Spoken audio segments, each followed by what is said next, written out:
Good morning, good morning, good morning. Good morning. I felt like we worked this out. Did I move? No, Must have moved. Well, yeah. Good morning. As usual, we're trying to figure out our seating location here. Yeah, you have to scoot in more. Scoot in. Hi. Hello.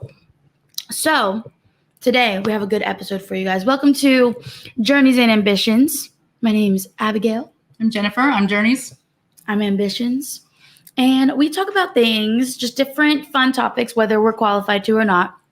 We're qualified to talk about whatever we want. Facts.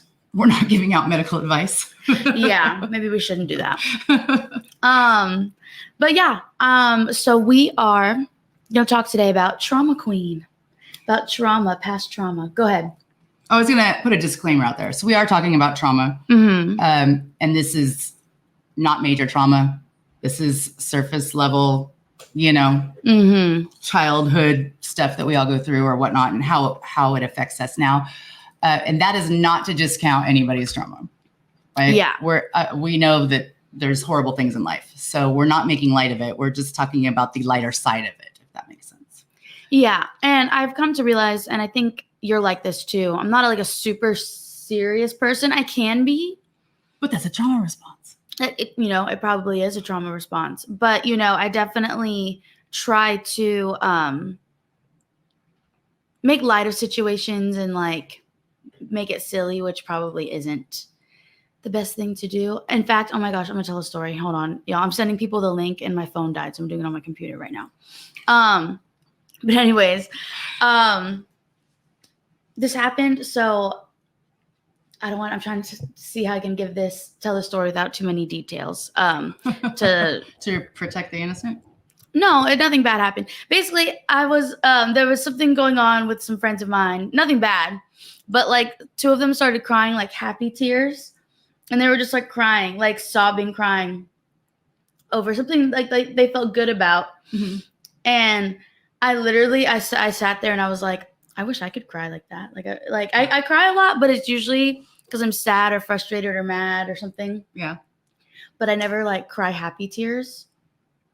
Do you feel like do you feel free to express your emotions? Do I feel free to express? Yeah. I think I just choose not to. I asked this. I know. Okay, therapy moment. Well, we're therapy girls. We totally promote that. Only one of us is in therapy though. Currently, that may be true. Maybe because one of us kept forgetting about our appointments and had to pay full price, and I didn't like that very much.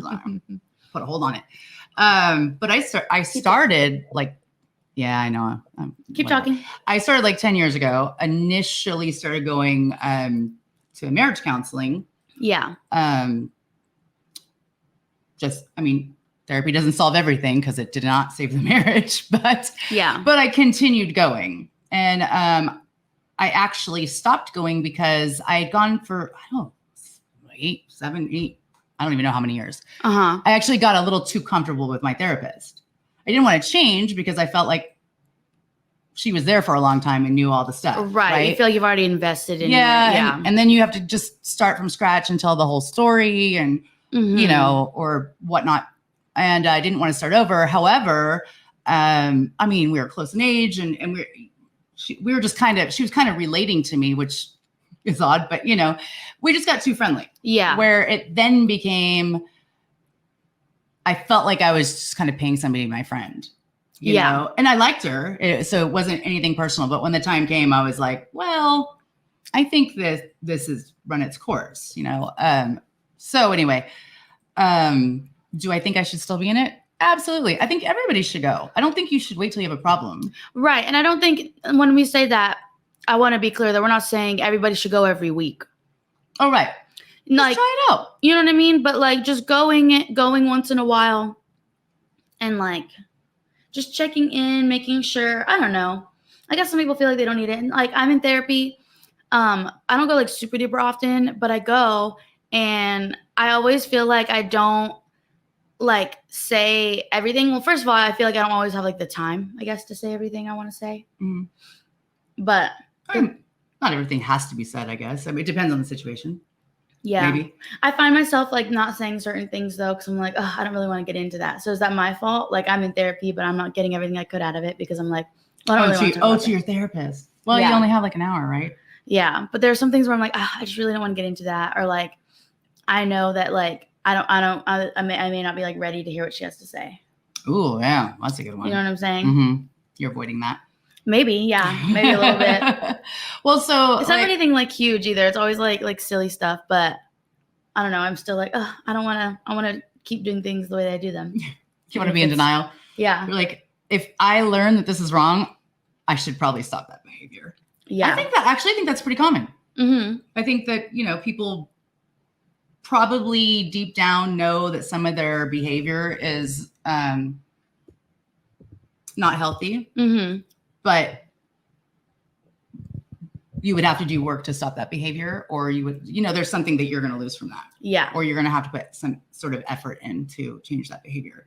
Yeah. Or depending, if you're old like me, there's some things that I've learned about myself that I'm aware of it and I want to change it, but I'm not really sure that I can.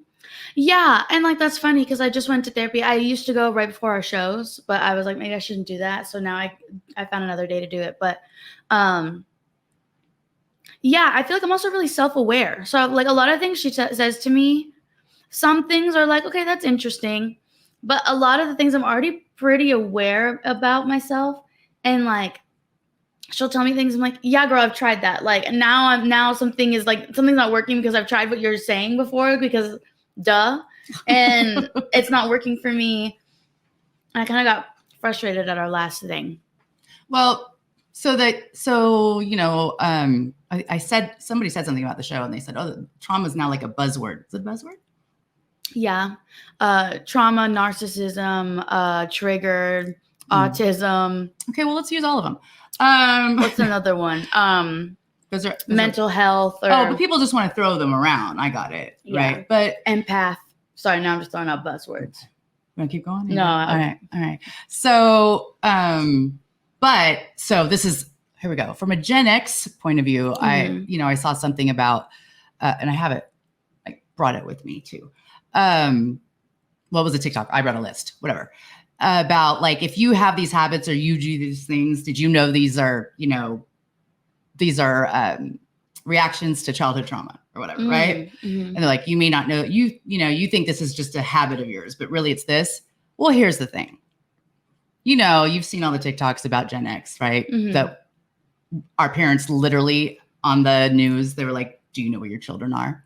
We were locked outside all day. We could go wherever we want. Basically just be home when the street lights come on. They didn't ask where we're going. We didn't get rides anywhere. Mm-hmm. Don't care, right? Didn't care. Drank out of hoses, the whole thing. So it's like, I think that like the habits that I have that are supposedly childhood trauma responses is like a generational thing. Thing because we all went through that. We all neglected our parents to varying degrees, right? And it sounds bad to say neglect. I mean, it is what it is, right? Yeah. If you had two working parents or divorced parents or single, whatever it is, there's some level of not being the same as what our parents did or had in their home, or even now, hopefully, right? So I feel like it's easy to like brush past that though and be like, oh, well, like everyone's dealing with that.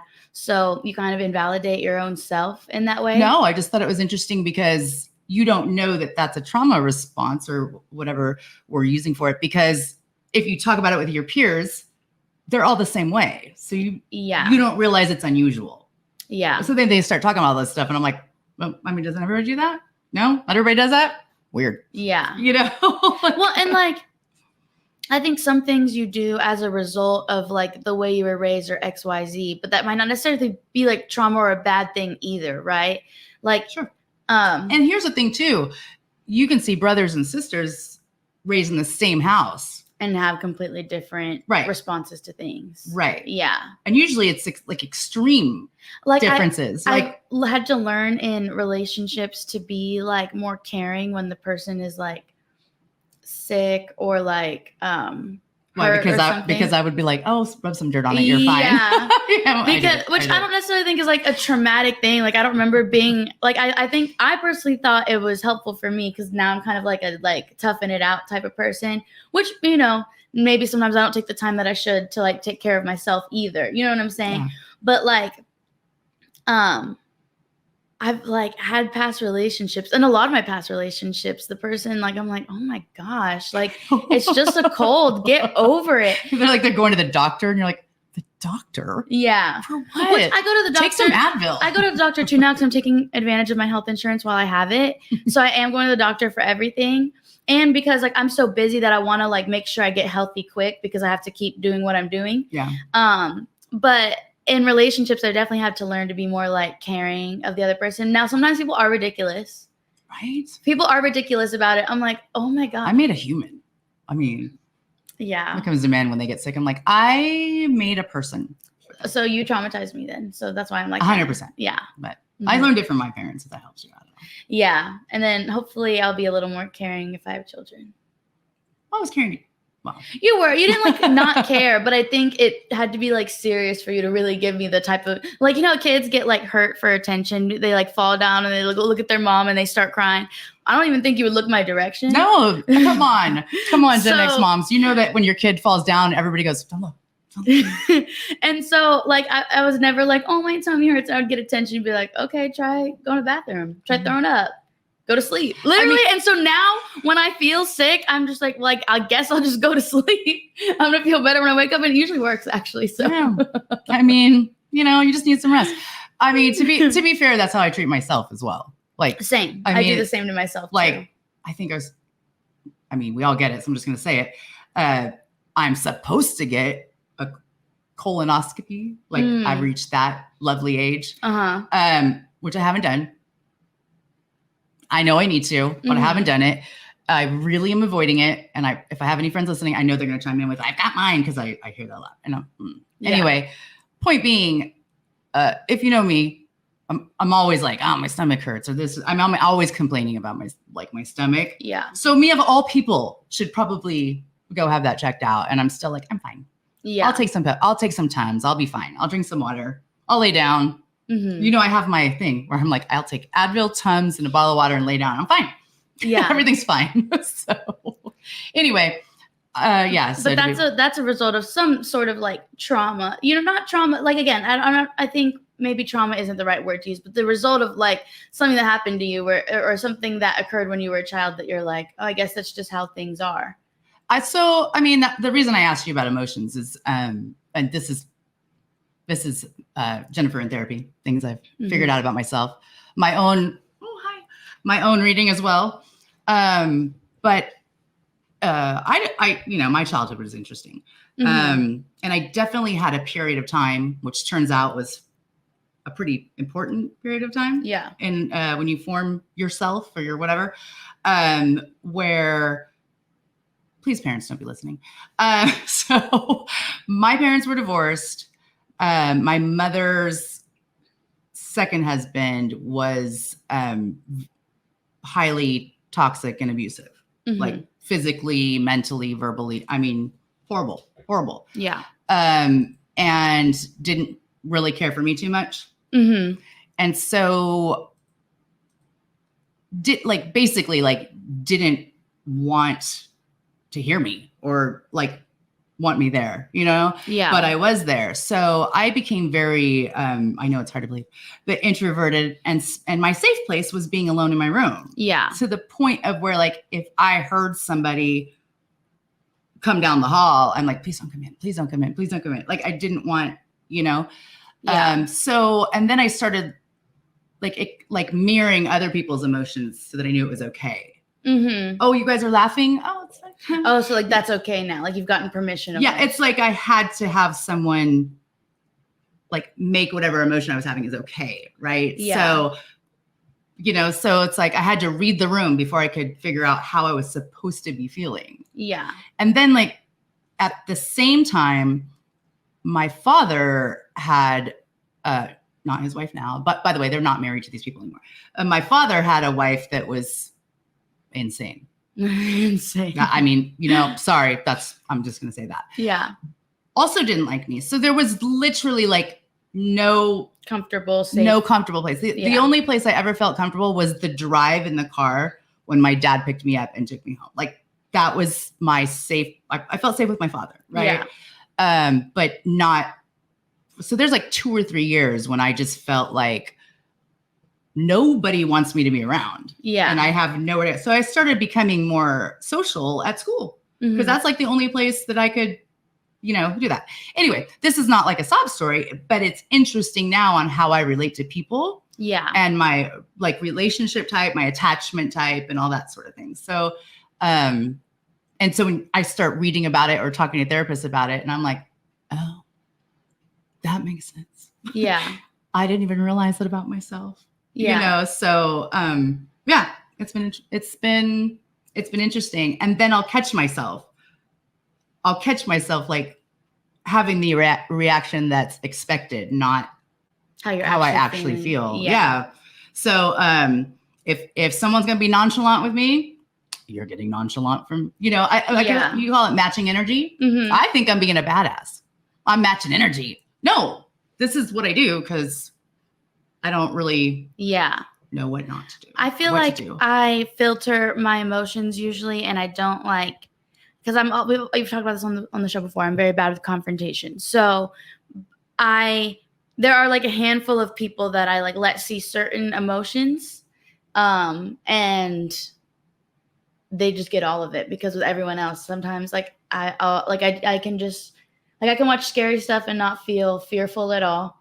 Like I can like watch a sad movie and not really feel sad. Lately, there are certain things, and I think I've also talked about this on here before, there are certain things that will make me cry that I see online, and it's literally always like... It's babies. Yours is babies. Mine's dogs. Or it's not always just babies. It's like something about a child and a mom. Like, where like the kid misses his mom, or like he's lost and they miss their mom, or like the mom can't find, or like movies where like the moms reunite with their children. Like that always makes me cry. That seems to be the only thing that makes me cry, but like nothing else. Not like, and it's not fathers. It's always mothers and children. And it's never like the military coming home ones either. It's always like, has to be like children. It has to be children, and it always has to be something like a level of like, oh, I lost this person. Have you psychoanalyzed that? No, should I? I told you the story. I don't think you could possibly remember, but the time that I thought I lost you, but you were really under the bed. Oh yeah, maybe that fucked me up. You traumatized me. I was like, where is she? This child had, in the middle of the night at some point, crawled under a bed, her little toddler bed, in the corner of the room, taking a blanket with her. So when you looked under the bed, it just looked like there was a blanket under the bed. And, you know, I got up in the morning and was getting ready for work and whatnot. And then I was like, she wasn't in her bed. She wasn't in my bed. Mm-hmm. I'm going all over, you know, apartment at the time. I can't find her. I'm checking the doors, you know, no, they're locked. And I'm looking in cabinet. I looked every square inch. I looked under the bed, but I saw a blanket. She curled up in a little ball, curled in a blanket. So you traumatized me. I thought I lost my mom. I was screaming her name. Screaming. I think you're like 2. Mm-hmm. Yeah, 2, maybe. No, not even 3. And screaming. And all of a sudden I hear her like, Mommy. And I'm like, I felt like you know, I felt like Carol Ann from Poltergeist. Like, I have seen that movie. Yeah. So sometimes I feel like I don't really express a lot of emotion, and except for anger, I'm really good at expressing anger, but other emotions in front of certain people, or like, I don't know, I feel like I do it if I have like a certain like image to maintain or something. I feel like there's a certain level that's normal, right? You don't just want your emotions all over the place all the time. Yeah. You know, people work, have jobs, you have to learn to kind of do that. Yeah. But it used to so much that I thought I was normal that it used to be the joke that I'm either happy or mad. Yeah. That's it. Well, I think also when I am sad, I want people to leave me alone. Like if I'm like somewhere and I'm like crying and like people can see me crying or something, the last thing I want is people to come up to me. Like even to comfort me. First of all, don't ask me what's wrong, but also I don't really need your comfort. So I think I also respond to people that way when they're crying. I just like, oh, okay, turn around. Like you need a minute of privacy, and I'll walk away. It makes me super uncomfortable. So I'm like, when people cry in front of me, I'm like, do I Do I hug you? Because like when I'm crying, I don't necessarily want to hug. I think you must get that from me. From certain people. Or I also traumatized you. Because yeah, I don't, and other people's emotion makes me uncomfortable, especially crying. You know what that is? Because I can't just start crying. I'm telling you, my emotions are dependent on someone else's. So it's like, tell me what's wrong so I can cry too. Like, I don't know. Yeah. But I do, but I don't know. I went to maybe I'm a psychopath, or maybe I'm like sociopathic or something. Maybe a little bit. We did not diagnose on the show. We don't diagnose on the show. We're not qualified. Except I diagnose people all the time with everything. You actually do. She loves calling people psychopaths. Psychopath. Anything you can think of, I'm like, oh, they probably have bipolar disorder. Or I'm like, oh, they probably have. That's what you told me the other day. Borderline personality. Like, I literally, anything that I've heard of that I feel like I know enough about, I'm like, oh, that they clearly have XYZ. And it could be something I don't even know a lot about. I'm like, oh, one symptom, that's what you have. I think that's how I excuse people's behavior too. Like if someone's like pissing me off or whatever, I'm like, oh, well, they probably have issues. Like they probably do though. I mean, here's the thing. That doesn't mean you should take what people. You don't. Yeah. And that's the thing. I think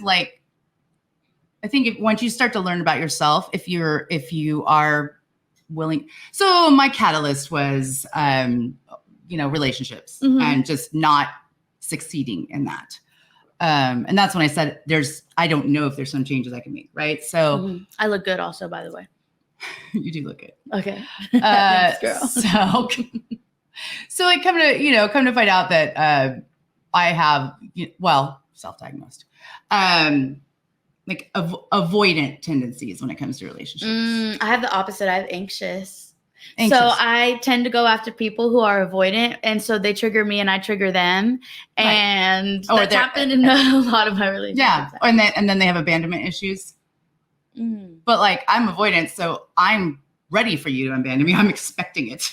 Yeah. So like subconsciously gravitate towards people who I know aren't going to stick around, and then wonder why I don't have a successful. So anyway, I don't know how to change that, is what I'm saying. Right. I don't know how to because my anxious attachment style is I don't know, my opinion of myself has also changed recently too. I think I just see myself in a different light. She turned 25, her brain fully developed, so maybe that's what happened. I don't know. What happens when you turn 50? Starts reversing? Yeah, I think so. What was I gonna say? Oh, that my anxious attachment style makes me clingy, but then also need a lot of reassurance. Someone could be doing everything for me. I'm like, oh, but you hate me, but you don't love me. I need them to remind me and show me all the time, because I feel insecure, because I'm like, well, surely you hate me, and I don't know, maybe I'm wrong about what anxious, that's in my perception, my own diagnosis of myself. Well, so I when I tell you I don't. Quit leaning forward. Well, it makes you further away. They can hear you. Go ahead. Keep talking. Anyway, so I, because I match energy, right? Yeah. But then I get with people who are anxious, who need more, right? So, but I won't give it because they're not giving it to me. And I think that's what they want. Yeah. Right? I'm just matching it. If you're not giving me a lot of energy, I think, okay, well then that's what you want. Yeah, but from an anxious person, and it's they're kind of low-key. It never works out for me. They're testing you kind of. Right. They don't realize that they're trying to see okay, if I pull away, are you gonna fight for me? No. Which is stupid. It's a very stupid thing to do. And I'm not saying I do it on purpose. But I think I do that subconsciously. I'm well, let me see if you would do it. And then I pull away and that person's like, okay, we're just not doing that today. Well, and then, so I'm just matching, right? So what typically happens in my life is, and this is a red flag. I mean, just in general, right? I don't have any red flags, not one. Okay. So I'm not saying that this isn't me. I tend to like gravitate towards a partner who will like love bomb the heck out of me, like obsessively, like you're the best thing because ever. I eat it up. I'm like, of course you're Yeah. obsessed with me. I'm amazing and great and awesome and perfect and gorgeous. And so I have fallen for love bombing in the past too. And it was crazy the loop that it took me in, because I was like, and then when that person, you know, Stops. that wall kind of started to come down and they were more like who they really were. I was like, but you were so. Yeah, remember how great I am? Remember I'm perfect? Now you hate me, which that like triggers my type of like personality and where my insecurities are. I'm like, oh, you're pulling away, you hate me, you want me to die, all the things. I think like the worst thing. So I am susceptible to love bombing. I think I can like see it now. I think I'm also a love bomber, except I never turn it off. Like I'm obsessed. I'm like, oh, I love you. You've always been very complimentary to people. Yeah. Everybody, strangers. Yeah. Which is I nice. guess I think it's not a love bomb, it's a love fizzle. I'm a love fizzler. is that a real thing? I don't know. I'm making it up. Okay. I give a lot of love, an uncomfortable amount of love forever. Forever? Mm-hmm. I don't know. I think your cutoff game is pretty strong, actually. Well, yeah. Well, once that person gives me a reason to hate them. Well, I think like, so what has happened to me, and I'm not taking responsibility in the fact like it's my fault, but I think that there's a certain level of responsibility that everybody has in their relationships. And like, again, when I say responsibility, I don't mean fault. I mean like, just recognize yourself, right? Yeah. So pretty much everyone I've ever been with has stepped out of the relationship to do other things with other people.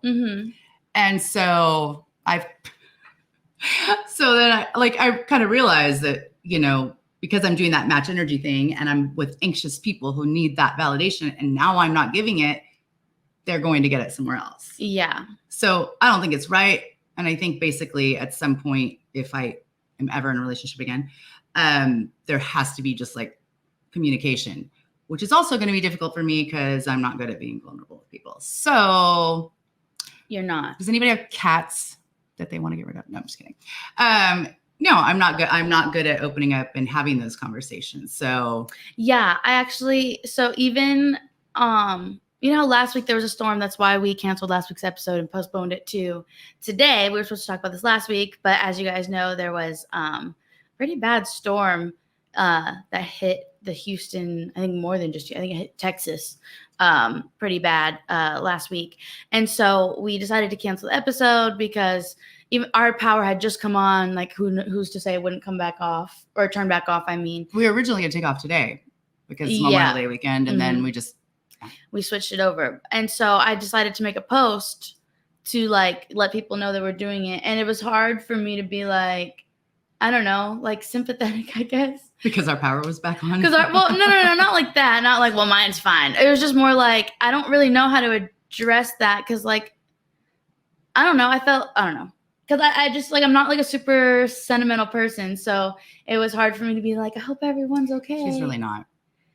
Even though I do hope everyone's okay. I do hope everyone's okay. But like, I don't know. Sometimes I just feel weird like saying, I feel like I'm not the person. I don't know. Do you feel like you're not being genuine? No, I feel like I'm being genuine. Well, then it doesn't matter what you say as long as you're genuine. I don't know. I think sometimes, I don't know. I know what you feel though. But I was going through a rough time 10-ish years ago. And, but I didn't want to talk about it because I also don't like pity or what I perceive to be pity. I want to go in my room, leave me alone. I don't want to talk about it. Nope.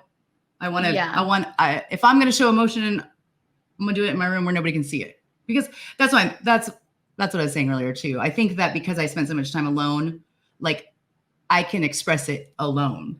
Yeah. You know, so if I'm going through a hard time or whatever, I don't crave other people around me. And I think that's going to be, or would be, well, no, I mean, I don't know.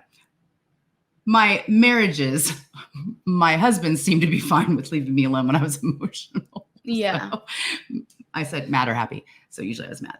But I think if it comes from a genuine spot, like people can feel that you don't have to be crying if you're a genuine person. Yeah. You know, because I don't want anyone to think like that the message that we put out was fake or whatever. It wasn't that. It was just like, I don't know. I'm not like I usually am the type of person, like we said when the start of the show, like I tend to make light of things. So like to have like a serious kind of moment about that was like odd for me, which is funny because I used to just go for it, girl.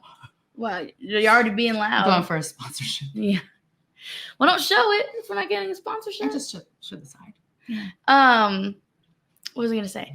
Oh, because I used to be very loud about my thoughts and opinions on a lot of controversial things back in the day, and I am now in like smaller settings, but like not as much like on social media and stuff like that. I think also I've realized the impact of a digital footprint. So, let's talk about how your mom told you that like a few years ago. Anyway, go ahead. You did, and I've been better about it. What do you mean? You're like, I don't care. Okay. Yeah, I've now realized the impact of a digital footprint. And so, like, even though I may feel one way about something, like, I don't know, like, I've gotten in, like, heated debates online, and I don't have the energy to give to that. And so, like, sometimes I'm like, Aaron Burr from Hamilton. I don't want to, like, talk less. Yeah. Like I don't want to go into that as much because I don't necessarily want to have those conversations all the time, even though I do have strong stances on most things. But I'm like, oh, let me keep it offline. I don't want. Last thing I'd want is like someone coming up to me because I love watching debates online, and they'll ask people on the street, people who are like unprepared to have this conversation, what their thoughts and opinions are, and then they're expected to drop stats. You know what I'm saying? So maybe 2016 traumatized me. Who knows? Any election year, really. Maybe that's what traumatized me. So. Like, I don't really know that person's policies. Yeah. But I like her outfit. Yeah. Like, you know. Yeah, don't get me started on that stuff. So you want to know what some of the she's prepared. I gotta come with a little something every now and then and throw you off. All right, you want to know some like some habits that could be 10 things you didn't. Well, I guess they could be 10 things you didn't know were trauma responses. Okay. People pleasing. I think I'm slowly getting over my people pleasing tendencies. Slowly. I think I could be perceived as it because again, the whole. We got off on another subject. So like the whole love bombing thing, like I think like, first of all, I guess because of my childhood, I'm excited that someone likes me. Right? Like, oh, and I'm like, okay, I like you too. You know what I mean? Because I'm like, okay, let's have fun. And we're having fun and we're in the honeymoon period and everything's great. And oh, I love you. And oh, I love you too. And you know, everything's very exciting until there's conflict. Right. Yeah. And then I'm like, are we fighting? Are we silent treating? I can do all the things like, you know, so, a fight starts. I don't even have like, I don't even have like skin in the game, but I'm yelling about something because we're yelling, let's fight. Right. Yeah. And then, I mean, I'm just, and then they don't. And then, you know, somebody has to go off and give you the silent treatment, but somebody has to come forward and it's never going to be. Cannot stand being ignored or like, so if I feel like things aren't like resolved and the person wants to like, just cut it off. I'm like, no, we're going to figure this out. We're going to come to an end. It doesn't have to be resolved, but we're going to come to an end. The last thing I'm going to do is sit there and let my anger fester because I think for a lot of people, when they step away, they calm down. When I step away, I hype myself up. I spiral. So if you make me wait, I'm going to come back on like 100 and you're going to come back like having calmed down. So now I'm going to be the aggressor. The last thing I'm going to do is let you make me look bad. So sorry, boo.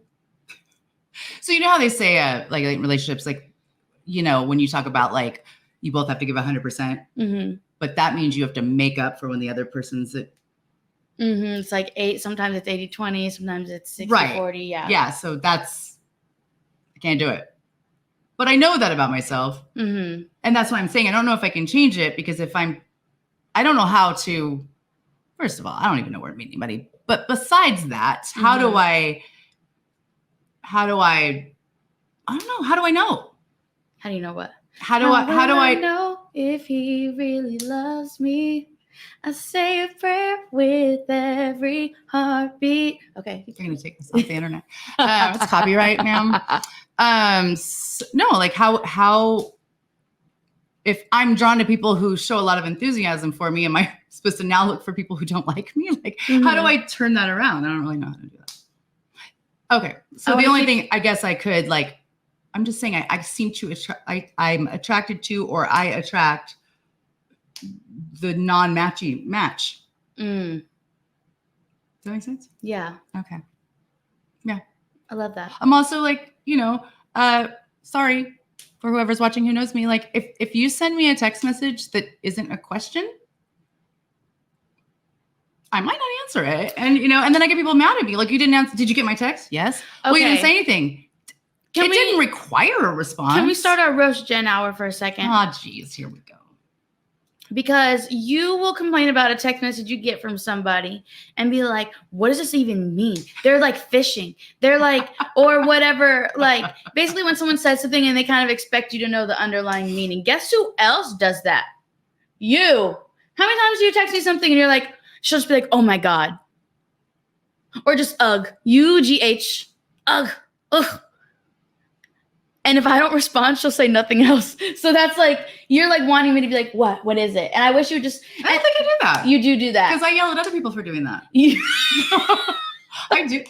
Am I picking up on it? No, you do it. And like, or you'll just text me like, shit. What, girl? Am I responding to the last thing you said? No. Because sometimes it'll be out of nowhere. I'm telling you, you've done this. Or one time you sent me a screenshot of something and you expected me to know, first of all, what the who was posting it, because you always crop your photos too, so you'll send me like a message from somebody and the name won't be there, and I'm and it's just like a whoops, it's just like a no, I'm not done. It'll just be like a regular message and I'm like, maybe if I knew who it was, I could be a little angrier with you reading this message. So you'd give things with no context and expect me to be like, huh, what do you mean? I wish you'd just come with the tea. Just come with the tea with the fact bullet points. Even. Can we just make this a segment just once a month, please? No. Well, I crop it. You know what? You want to know why I crop when I send somebody a screenshot? This is way deeper than crop. Okay, but you want to know why I want to do that? This probably adds to my psychosis. I'm just saying. Mm-hmm. Literally, this is why I do it. And every time I do it, I think, I know I'm doing it. And I'm like, what's wrong with me? It doesn't matter. I do it because I don't want anybody to see that my phone's not charged. I don't want anybody to see my percentage. Oh. I'm so dumb. But it's deeper than why. that, because you also will send messages with no context, and I'm supposed to. And I do it because if somebody sends me a screenshot and their phone is at like 5%, I'll say, charge your phone. Like, that's my response. We're talking about two different things right now. I know. I just want you to know why I crop them and how dumb it is. Okay. But you crop like everything. And yeah, she also will, again, send messages, no context. What the fuck am I supposed to think about that? Is that traumatic to you? It is traumatic to me. Okay, just want to say it triggers me. Want to make sure we're on topic. It triggers me. You know what else triggers me? This is a side quest. Does it have to do with me? No. Okay. This has to do with somebody else. This person I know. You know when you look at the clock, the time, a digital clock, right? It says, right now it's 11:40, so 11:40. I know some person that would say, oh, well, it's 11 o'clock. At 11:40. We're not even rounding up. Yeah. So I is that person late a lot? No, actually. I spent a lot of this is my friend. I spent a lot of time with her. And it drives me crazy. I wonder who you're talking about. It drives me crazy. Because it was like late, right? And I'm like, okay, what time is it? And she was like, it's 10. And I'm like, knowing that she does this, I say, 10 what? You know what time it was? 10:57. No. I'm not even exaggerating. All right. That was traumatic to me, actually. That was traumatic for me. Because you're like, cool, I still have another hour. Now you're like, or I have 3 minutes. Yeah. Yeah. Thanks for that. That's cool. Yeah. So that was very traumatic to me. I feel like I need therapy for that moment alone, honestly. And for every out of context text message you sent me. Let it go. I need therapy from all of you. Just let it go. Number 2 is getting defensive. I don't do that.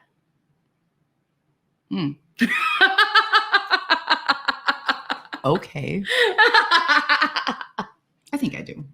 I actually try actively to not be defensive. I think I try to be fair, but that's not always my first reaction. I'm not going to sit here and say I'm never defensive, but I try actively, seriously. Like, I'm very conscious and aware in moments where someone is maybe like addressing something with me to not be defensive. But I don't think it's always perceived. I feel misunderstood a lot. I feel like it depends on how important that person is to you. Mm-hmm. If it's something that's not important to me and they're saying some stuff, I'll just like, well, think what you want, whatever. I think it's important, like when someone's addressing something with you, I think it's okay to give your defense, right? Like that, even in like a court of law, right? You are always able to defend yourself. But I think when it comes to like personal things, like if I and I used to do this when I was younger, if I have the cart and you're in front of me and I'm like pushing the cart in the store and I run into you or whatever, like I didn't mean to. I'm looking over at here and I didn't notice that you stopped in front of me. In my head, I'm like, well, you were standing in front of the cart. You shouldn't have done that, right? But you're hurt, like you're hurt, you're bothered, it scared you, you're upset, right? And so if you say, ow, like that really hurt, and I say, well, you were standing in front of the car, it was your fault. Yeah. You know what I'm saying? Like getting defensive in that way is not helpful. It's one thing to be like, oh my gosh, I'm so sorry, are you okay? And then give your defense and say, the order doesn't necessarily matter. Be like, oh my gosh, I wasn't even looking, blah, blah, blah. And then after you like apologize and show empathy to the person, then being like, but you were standing in front of the car, though. That's you. That is for sure how 90% of our conversations go. Uh-huh. But like that, I don't come first with what you should have done better. But once it's resolved, then I'm gonna be like, hey, listen, I took accountability, and I still stand by that. However, however, you shouldn't have been standing there. I don't know what this is. Okay, the third one is walking away. I don't do that. I'm perfect, actually. What is this called again? Trauma responses? She's not traumatized. Look, 10 things you didn't know were trauma responses. Okay. So we said people pleasing. I kind of do that next. And then we said walking away. I do that. What was number 2? Was getting defensive. Getting defensive. Yeah, not me. Next. I don't walk away either. I do. Bye. Shutting down. I do that. I either go off. It's either 0 or 100 for me. I either go off or I don't speak, and I don't know which one's better for the other person. I think I would rather someone go off with me than shut down. Like shutting down to me is so triggering. Like when I'm like upset about something, nonchalance is my like, it's triggering for me. It is so triggering for me. Like it sends me into a state of mind that I don't like to be in. Like when I'm like clearly emotional or upset about something and someone's like, well, whatever. It's fine. The way you will unleash the beast. That's not shutting down, though. I think you would say I do. Like, because if we start to go at it and it's getting heated, I'll be like, I don't want to talk about it. Yeah, you love to do that. Just let it go. Abby, we'll talk about it later or whatever. And we never talk about it. Yes. Anyway, no, we don't. We're not going to let it go. We should have. See, this is what let it go. Let it go. I'm not going to respond to that. Emotional numbness. I feel like that's what we've been talking about this whole time. Oh, it's a different number on this. Absence of emotions. Yeah, there you go. Mm-hmm. That's me. Okay, moving on. Disassociation.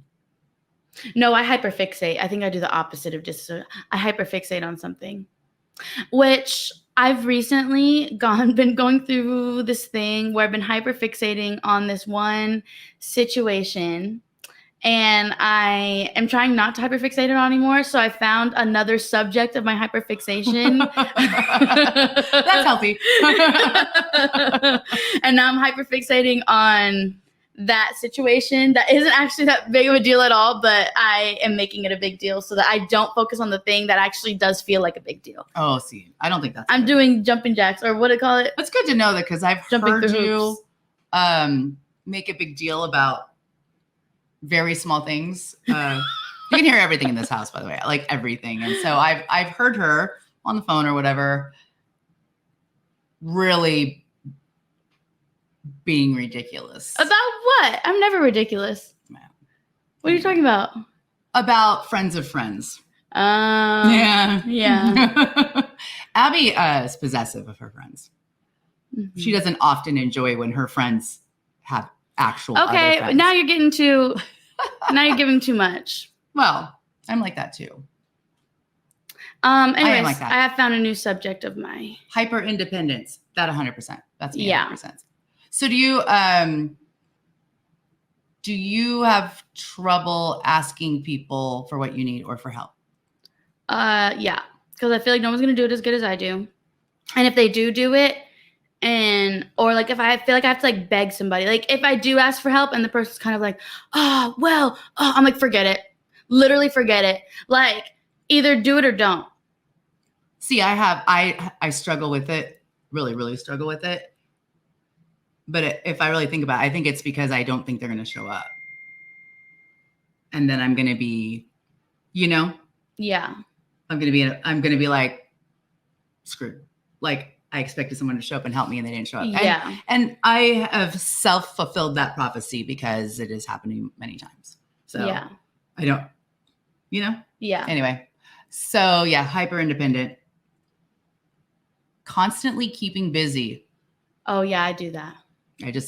Eyeball emoji, side eye emoji. You need to you keep leaning. Well, I'm trying to keep my phone off of the screen. Who cares? Playing the persecutor.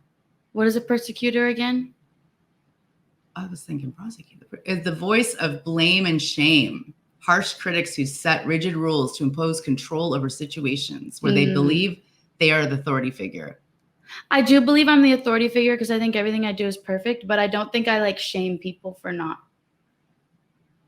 I don't think I'm like a shame. I don't shame people. I mean, maybe behind closed, maybe not to their face. I'm thinking. Okay, you tell me the truth. You live with me.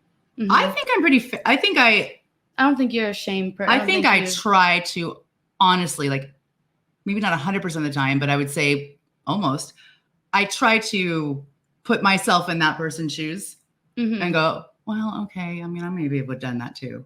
I feel like there's this new like phenomena, I don't know the right word, of like when parents, like when their kids spill something, I think a lot of parents used to be kind of like, oh, you spilled this, and like make a big deal out of it, when reality, like they just spilled it. Like it's just a mess to clean up, like not a big deal, right? They didn't like ruin anything. Nobody got hurt, right? And so a lot of like parents nowadays are like not making a big deal about it at all, because I guess a lot of people have trauma from like, like if I like spilled anything or made a mistake or closed the door too loud or all these like stupid little rules that a lot of people have. So I think that is doing the opposite. I think that shame kind of lies in like, you spilled this, you're stupid or whatever, like, like little mistakes like that. And you're not that kind of person. Like I don't like if I mess something up or break something, which is funny because I think I'm still like, regardless, I've never really had like come into contact with people who like really shame you for breaking something, but I still am like, I'm so sorry I broke this. I'm so sorry. Oh yeah. Well, I still think it's funny. I still say it to this day. When Abby was, when she was little, if there was a noise from the other room, you would hear, nothing broke. She'd yell it out. Yeah. Nothing broke. Like, and then one day something broke. Mm-hmm. But you, even when you got in a car accident, I came to pick you up. Abby got in a car accident. I'm just happy she's okay, right? And the car is getting towed. It's her car that she pays for. And the like 4 or 5 times you're like, I'm so sorry. I'm so sorry. But, I mean, I'm just glad you're okay. Yeah. The car's going to get fixed. We have insurance. You're fine. And it's your car. It's not like, Yeah. And I think that's like, you have to really think about that stuff too, because it's easy to get mad. I think it's once you have kids, really, because it's easy to like, I think if my mate wrecked my car, I'd be super mad. But if you did, I mean, I might still be mad, but I'd be just more relieved that you're okay. Yeah. Maybe this is why I don't have a relationship. I'd be mad. I mean, you know what I'm saying, though? It's like, I think there's a level of irritation that comes after you know the person's okay. Yeah. But then you get over that. Things like At some point, you're just like, I mean, everything's replaceable except humans. Yeah. So, but I definitely, or there's just silly stuff too. Like I had a friend in elementary school. I mean, some older people probably remember this. I swear to you, we would go to her house and every piece of furniture was covered with clear plastic, and they had plastic runners through the whole house so that you didn't walk on the carpet. And that was not that unusual, back in the day to have this, but yeah. What's the point of having really nice, I mean, You want that furniture for the rest of your life? Like, it's uncomfortable. It's like, right. Couldn't you just save up for replacement furniture? Like, this is really not cool. Like, it's just, Mm-hmm. I guess the plastic runners are one thing. Maybe she's traumatized. Or maybe, I was going to say something kind of, maybe I shouldn't say it. Like, if someone has plastic furniture, like, what are they, like, killing people? That's like Dexter. Yeah. You know what? I was in elementary school. That was a long time ago. I don't know what happened to them. I'm glad you understood what I was saying. Yeah. Yeah. Well, now I feel weird about hanging out at her house. Thanks for that. Now I have a whole new repressed memory that I need to go to therapy for. They're inflicting the trauma. maybe that's the real source. My parents are totally fine. It was my neighbor with the plastic stuff all over their house. Yeah. What? I think it's just because they wanted to keep their furniture nice. But maybe not. On the next episode of Dreams and Ambitions. Actually, don't remember what our next episode is going to be, but it is going to be next Friday at 11 a.m. Do we have did you get it on my console, or we're I think I'm going to skip it today. We don't have much time, and my phone's dead. Oh, that's right. Yeah. And I simply don't feel like it. You know where I learned that? Boundaries, therapy. Oh yes! Shout out to the therapist. Shout out to the therapist. Even though I don't think we were on the same page on Tuesday, it's fine, girl. But do you know in your therapist, Jennifer? Yeah. No.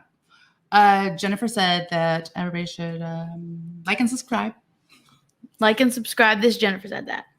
Like and subscribe. All platforms, we're at Journeys Ambitions. Let me pull it up for you. All platforms, we are at Journeys Ambitions. We're kind of in a little lull right now because we skipped a week. Yeah. And also we did have some comments. But we didn't really take comments. We didn't do a good job of the comments. Thank you all for your comments. We are going to here in the next couple of weeks. We're going to have our jingle. Yes, we'll have a jingle and for you. Maybe some new backgrounds and graphics and segments. So we might seem like a little off today, but that's because we're making plans. Yes, we're making plans to make you happy. I'm just kidding. To make everybody happy because we enjoy this. And thank you so much for joining us. Yes. Yep. And listening to our trauma. Because we're trauma queens. Okay, bye. Bye.